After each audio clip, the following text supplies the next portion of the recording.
ವೀಕ್ಷಕರಿಗೆಲ್ಲ ನಮಸ್ಕಾರಗಳು. ಇವತ್ತಿನ ದಿವಸ ನಾವು 39ನೇ ಅಧ್ಯಾಯ ಪಾರಾಯಣ ಪ್ರಾರಂಭಿಸೋಣ. ಶ್ರೀ ಗಣೇಶ ನಮಃ, ಶ್ರೀ ಸರಸ್ವತಿ ನಮಃ, ಶ್ರೀ ಗುರುಭ್ಯೋ ನಮಃ, ಶ್ರೀ ಕುಲದೇವತಾಯ ನಮಃ, ಶ್ರೀ ಶ್ರೀಪಾ ಶ್ರೀ ವಲ್ಲಭ ಸಿಂಹ ನರಸಿಂಹ ಸರಸ್ವತಿ ದತ್ತಾತ್ರೇಯ ಗುರುಭ್ಯೋ ನಮಃ. ಬಾಲಾರ್ಕ ಪ್ರಭಮೀಂದ್ರ ನೀಲಜಟಲಂ ಭಸ್ಮಾಂಗರಾಗೋಜ್ವಲಂ ಶಾಂತಂ ನಾದ ವಿಲನಚಿತ್ತಪನಂ ಶಾರ್ದೂಲ ಚರ್ಮಾಂಬರ ಬ್ರಹ್ಮಜ್ಞೇಸನಕಾದಿ ಪರಿವೃತ್ತಂ ಸಿದ್ಧೈ ಸಮಾರಾಯಿತಂ ದತ್ತಾತ್ರೇಯ ಉಪಾಸ್ಮಹೇ ರದಿಮದ ಧ್ಯೇಯ ಸದಾ ಯೋಗಿವಿ. ಈ ಹಿಂದೆ 38ನೇ ಅಧ್ಯಾಯದಲ್ಲಿ ಭಾಸ್ಕರ ಶರ್ಮ ಎನ್ನುವನು ಗುರುಗಳ ಮಟ್ಟಕ್ಕೆ ಬಂದು ಬರೀ 3 ಜನರಿಗೆ ಆಗೋಷ್ಟು ದಾನ ಮಾತ್ರ ತಂದಿರ್ತಾನೆ. ಅವ ಸ್ವಲ್ಪವೇ ಅನ್ನದಿಂದ ಸಾವಿರಾರು ಜನಕ್ಕೆ ದೊಡ್ಡ ಸಮಾರಾಧನೆ ಮಾಡಿದ ಗುರುಗಳ ಮಹಿಮೆ ಹೇಳಲಾಗಿದೆ 38ನೇ ಅಧ್ಯಾಯದಲ್ಲಿ. ಇನ್ನು 39ನೇ ಅಧ್ಯಾಯದಲ್ಲಿ ಸಿದ್ಧ ಮುನಿಗಳು ಹೀಗೆ ಹೇಳ್ತಾರೆ.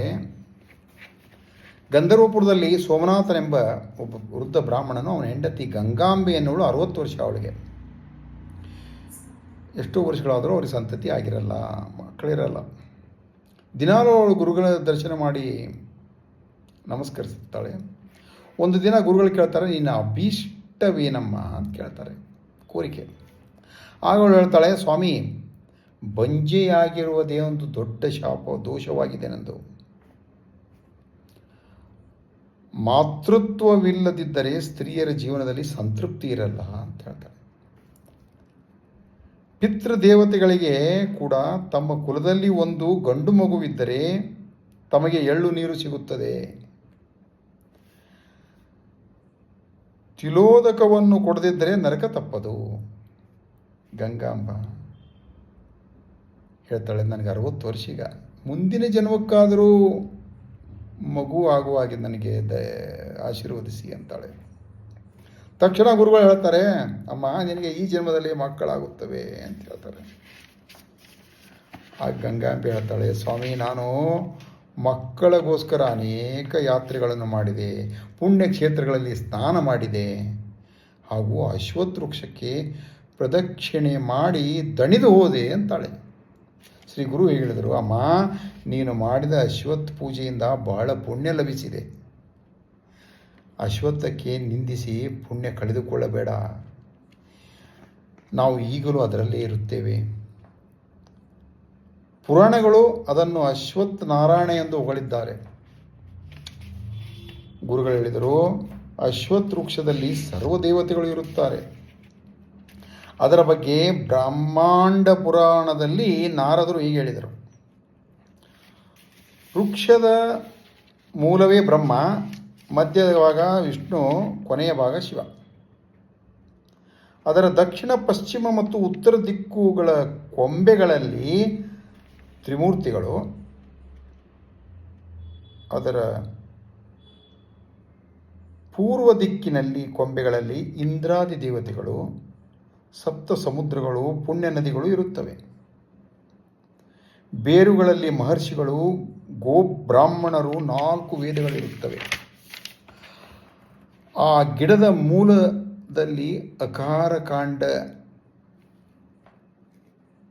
ಕಾಂಡದಲ್ಲಿ ಆ ಗಿಡದ ಮೂಲದಲ್ಲಿ ಅಕಾರ, ಕಾಂಡದಲ್ಲಿ ಉಕಾರ, ಅದರ ಹಣ್ಣುಗಳಲ್ಲಿ ಮಕಾರ.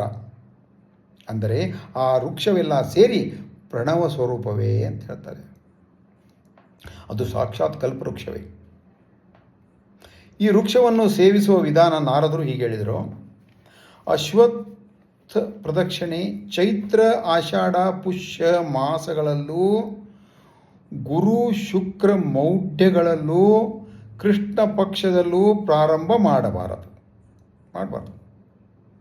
ಶುಭ ಮುಹೂರ್ತದಲ್ಲಿ ಸ್ನಾನ ಮಾಡಿ ಶುಚಿಯಾಗಿ ಉಪವಾಸ ಮಾಡಿ ಪ್ರಾರಂಭಿಸಬೇಕು.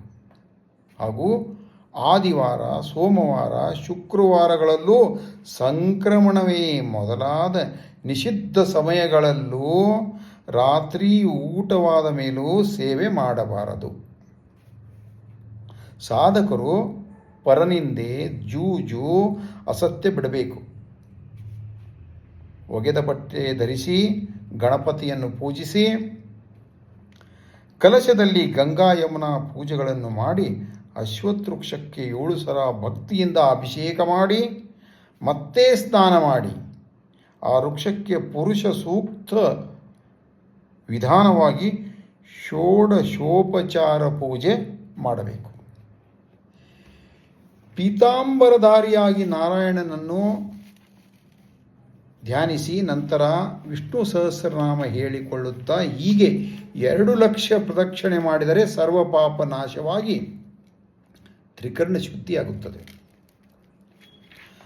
ಮಕ್ಕಳಾಗಬೇಕೆಂದು ಸಂಕಲ್ಪದಿಂದ ಪ್ರದಕ್ಷಿಣೆ ಮಾಡಿದರೆ ತಪ್ಪದೇ ಮಕ್ಕಳಾಗುತ್ತವೆ. ಶನಿವಾರದಂದು ಈ ಗಿಡವನ್ನು ಮುಟ್ಟಿ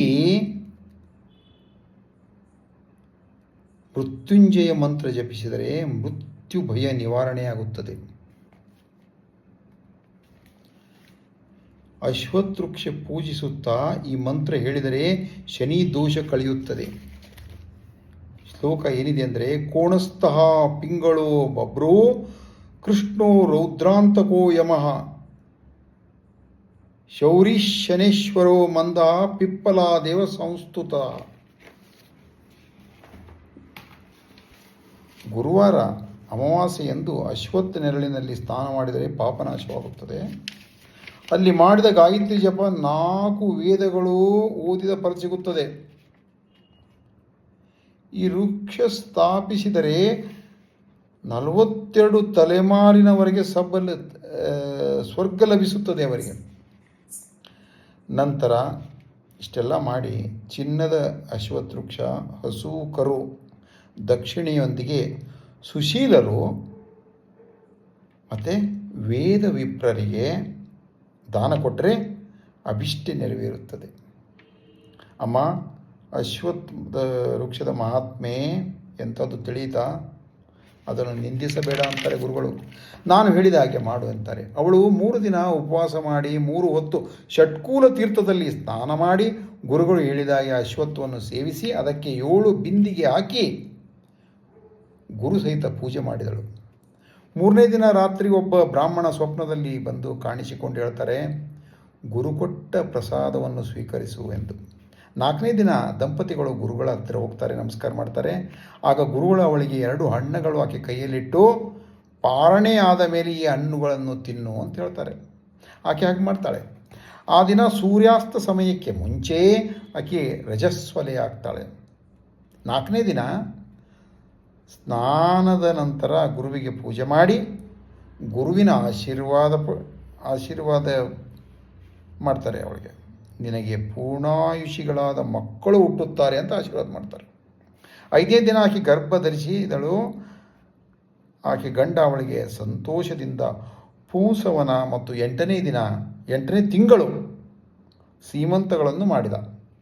8ನೇ ತಿಂಗಳು ಸೀಮಂತ ಮಾಡ್ತಾನೆ ಸಂತೋಷದಿಂದ.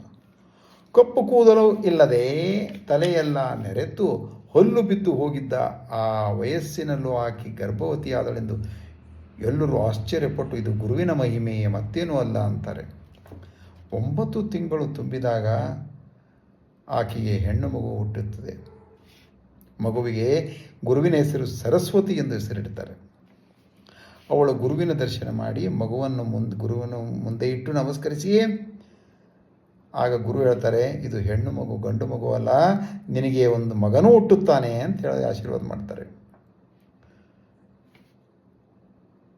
ಹೇಳ್ತಾರೆ ಗುರುಗಳು, ನಿನ್ನ ಈ ಮಗಳಿದ್ದಾಳಲ್ಲ ದೀರ್ಘಾಯು ಸೌಭಾಗ್ಯ ಸೌಶೀಲ್ಯದಿಂದ ಪ್ರಸಿದ್ಧಿಯಾಗುವಳು ಅಂತ ಹೇಳ್ತಾರೆ. ನಿನಗೆ ಹೇಳು, ನೀನು ವೇದಶಾಸ್ತ್ರ ಪಾರಂಗತನಾದ ಮಹಾ ಐಶ್ವರ್ಯವಂತನಾದ ಅಳಿಯನು ಬರುತ್ತಾನೆ ಎಂದರು.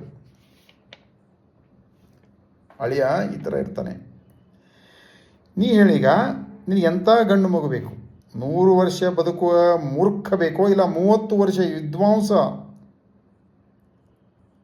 ಎಂದಾಗ ಗಂಗಾಂಬ ಹೇಳ್ತಾಳೆ, ನನಗೆ ವಿದ್ವಾಂಸ ಬೇಕು, ಆದರೆ ಅವನಿಗೆ 5 ಮಕ್ಕಳು ಆಗುವ ಹಾಗೆ ಆಶೀರ್ವಾದ ಮಾಡಿ ಅಂತಾಳೆ. ತಥಾಸ್ತು ಅಂತಾರೆ ಗುರುಗಳು. ಅವರು ಆಶೀರ್ವಾದ ಮಾಡ್ತಾರೆ ಗುರುಗಳು.